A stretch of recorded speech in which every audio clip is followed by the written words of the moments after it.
Pause, pause, pause.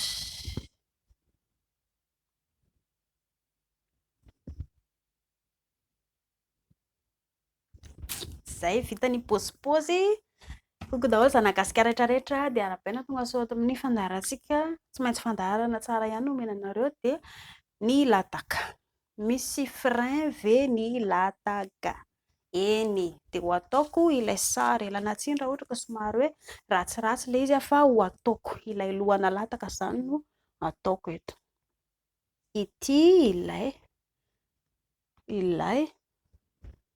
ilay lataka eto dia somary misy mibotsina ohatr'izao eto glande filazana azy dia miakatra kely eto ilay izy dia ity ilay ohatr'izao ny lohan'ilay lataka elana tsiny somary ohatran'ny ratsiratsy fa tsy maninona aiza ilay frein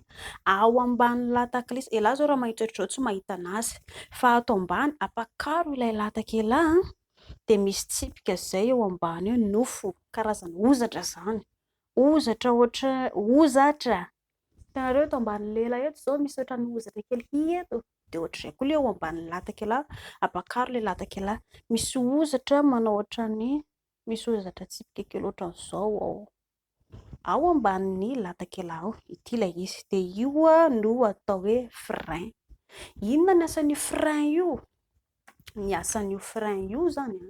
ohatra hoe ity ilay lataka ity ilay lohan'ilay lataka dia mitanako ny vatany manao izay mampihetsika ny lataka elahy afaka mampiodina na miakatra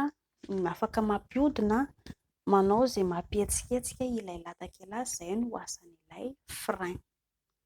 nisy torohevitra tany aloha tany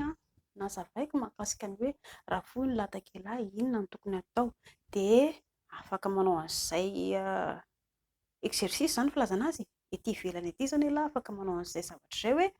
ahoana no tokony ampiasako an'ilay frein ato ambanin'ny lataka ato mba hampihetsiketsika ilay lohany satria raha ohatra ka somary fohifohy lataka elahy dia afaka hetsiketsika ohatran'izay ilay lataka elahy rehefa tafiditra ao anaty lavabory dia mila mianatra an'izay elahy satria tian'ny vehivavy ihany koa ilay izy rehefa hoe mihetsiketsika ao anatin'ny lalan-jaza ao ilay lataka elahy dia izay mbola averiko ihany fa ho an'ny lisany raha tian'ny lisany hoe aharitra ela ilay fiarahana miaraka amin'ny vehivavy ny lely dia tsy maintsy atao foana ilay ny sakafo inona avy ilay sakafo efa nolazaiko teo aloha ny chocolat tsy atao be dia be chocolat maintimainty ireny chocolat noir izany filazana azy kafe marron mihinana cola ihany koa lisany tsy atao be dia be atao ny tongolo gasy ampifandimbiasana rehefa tsy atao hoe isan'androandro akory ary ny vary ny foto-tsakafontsika malagasy tsy ajanona dia mihinana karazana desera sy legioma isan-karazany lisany ireny dia manome otrikaina ny vatantsika daholo. Mankasitraka tompoko ao.